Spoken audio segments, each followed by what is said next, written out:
तिलक बिंदी लगाते हैं अपने ललाट के उस भाग पे जहां सैकड़ों कमल खिलते हैं, जहां पे प्रकाश ही प्रकाश दिखाई देता है, जहां पे शक्ति का शिव से मिलन होता है। उस स्थान पे हम अपने दृश्य का अवलोकन करेंगे, एक एक शब्दों को वहां देखने का प्रयास करेंगे, जो यहां से बताया जाएगा कि मौनी अमावस्या है क्या, उसकी तिथि क्या है, समय क्या है, मुहूर्त क्या है, ये सभी हम अपने अज्ञा चक्र पे देखने का प्रयास करेंगे। तो मौन होकर के अज्ञा चक्र पे ध्यान करें। मौनी अमावस्या की तिथि जो है 28 जनवरी की सायकाल 7 बजे से शुरुआत होती है, 7:31 से शुरुआत होती है और इसकी तिथि की समापन की समय जो है 29 जनवरी को प्रातः काल 6:05 पर। ये वास्तु शास्त्र के अनुसार, हमारे साधु संतों के अनुसार, पंचांग के अनुसार बताया जा रहा है कि सुबह के 6:05 तक मौनी अमावस्या का मुख्य रूप से मुख्य शुभ मुहूर्त का समय है। अब इस समय तक जिन्होंने स्नान किया उनका तो उचित है, उसके बाद जिन्होंने स्नान किया उनका भी उचित है, क्योंकि वो जान नहीं पाया, अनजान होकर के स्नान किया, चाहे वो स्नान 10 बजे का हो चाहे दिन का हो। जितनी जानकारी है वो अपने जानकारी के अनुसार स्नान कर रहा है, तो भगवान उसको लाभ उतना ही देंगे। तो शुभ मुहूर्त का समय 7:31 से लेकर के सुबह के 6:05 पर।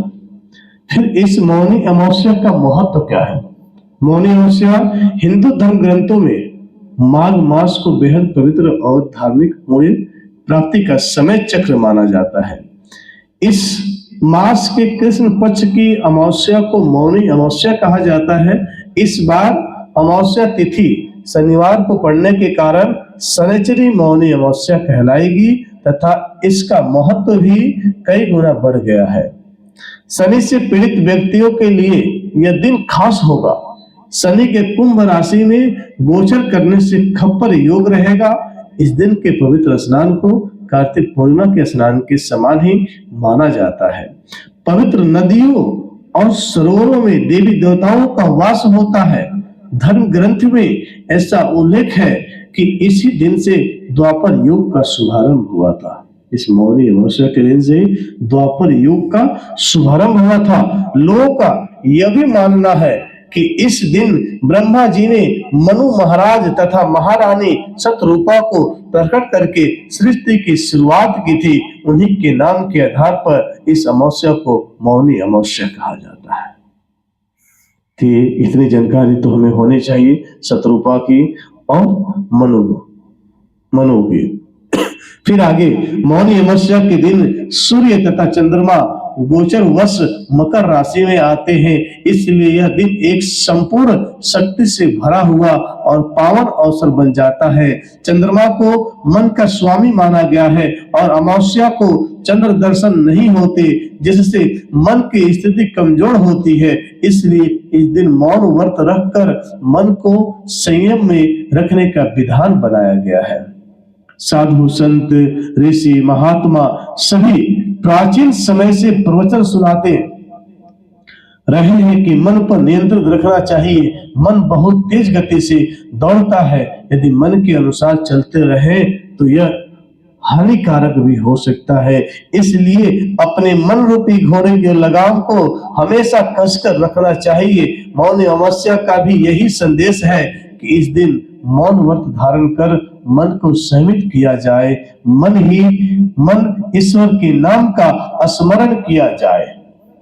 मन ही मन ईश्वर के नाम का स्मरण किया जाए, उनका जाप किया जाए। यह एक प्रकार से मन को साधने की यौगिक क्रिया भी है। मौनी अमावस्या योग पर आधारित महाव्रत है। मान्यता है कि यदि किसी के लिए मौन रहना संभव न हो तो वह अपने विचारों में किसी भी प्रकार की मलिनता न आने दे, किसी के प्रति कोई कटु वचन न निकले, तो भी मौनी अमावस्या का व्रत उसके लिए सफल होता है। सच्चे मन से भगवान विष्णु और भगवान शिव की पूजा भी इसी दिन करनी चाहिए। शास्त्रों में भी वर्णित है कि ओठों से ईश्वर का जाप करने से जितना पुण्य मिलता है उससे कई गुना अधिक पुण्य मन में हरि का नाम लेने से मिलता है। इस दिन भगवान विष्णु और शिव दोनों की पूजा की विधान है। वास्तव में शिव और विष्णु दोनों एक ही है, जो भक्तों के कल्याण हेतु दो स्वरूप धारण किए हुए हैं। शास्त्रों में इस दिन दान पुण्य करने के महत्व को बहुत ही अधिक फलदायी बताया है।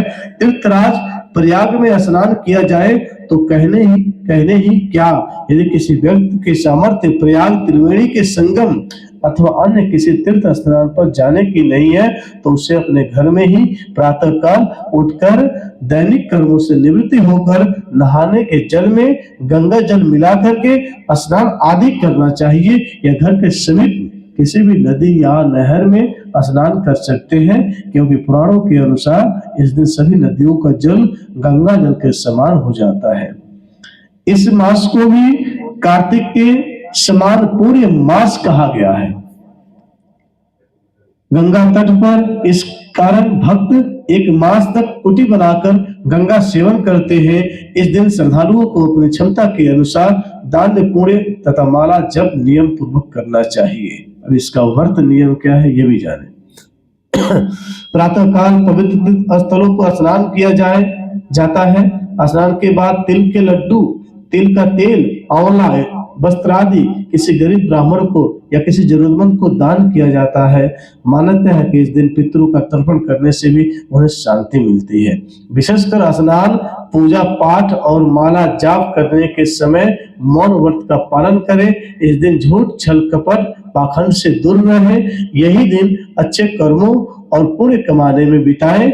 मानसिक जाप, हवन एवं दान करना चाहिए। दान में स्वर्ण, गाय, छाता, वस्त्र, बिस्तर एवं उपयोगी वस्तुओं का दान करना चाहिए। ऐसा करने से सभी पापों का नाश होता है। इस दिन किया गया गंगा स्नान अश्वमेध यज्ञ के फल के समान पूर्ण दिलवाता है। मौनी अमावस्या के उपाय क्या है? सिंधु निर्णय व्यास के वचनानुसार इस दिन मौन रहकर स्नान ध्यान करने से सहस्त्र गौदान का पुण्य मिलता है। शास्त्र के अनुसार पीपल की परिक्रमा करने से, सेवा पूजन करने से, पीपल की छाया स्पर्श करने से समस्त पापों का नाश, अच्छे लक्ष्मी की प्राप्ति होती है, वह आयु में वृद्धि होती है। ऐसे ही इस दिन जो भी स्त्री तुलसी या मां पार्वती पर सिंदूर चढ़ाकर अपनी मांग में लगाती है, वो अखंड सौभाग्यवती बनी रहती है। जिन जातकों की जन्म पत्रिका में काल सर्प दोष है, वे लोग यदि मौनी अमावस्या पर चांदी के बने नागिन की विधिवत पूजा कर उन्हें नदी में प्रवाहित करे, शिव जी पर कच्चा दूध चढ़ाए, पीपल पर मीठा जल चढ़ाकर उसकी परिक्रमा करे, धूप दीप दिखाए, ब्राह्मणों को यथाशक्ति दान दक्षिणा दे कर उनका आशीर्वाद ग्रहण करे, तो निश्चित ही कालसर्प दोष की शांति होती है। ऐसे इस मौनी अमावस्या का विशेष लाभ है, जिसे हम सभी को करना चाहिए। इस दिन तुलसी की परिक्रमा 108 बार करनी चाहिए, नारायण ओम नमो नारायण का जप करते हुए। और आगे भी है। तो ये थोड़ी सी प्रक्रिया थी जो मौनी अमावस्या पे अधिकतर हमारे हिंदू भाई बहनें नहीं जानते थे, उनके लिए मैंने साझा किया, जो हमारे ब्राह्मणों द्वारा बताए गए, विधि पूर्वक बताया गया कि हाँ मौनी अमावस्या के दिन इस तरह से हम पूजा पाठ दान करते हैं, स्मरण करते हैं, तो निश्चित ही हमारा कल्याण होगा। वीडियो अच्छा लगे तो जरूर शेयर करिएगा। आज मौनी अमावस्या है, सभी हिंदू भाइयों तक जरूर इस वीडियो को पहुंचाइएगा, ताकि वो भी सही मन से, सही ढंग से आज के दिन पूजा पाठ करे, ध्यान करे। ओम कपड़ा।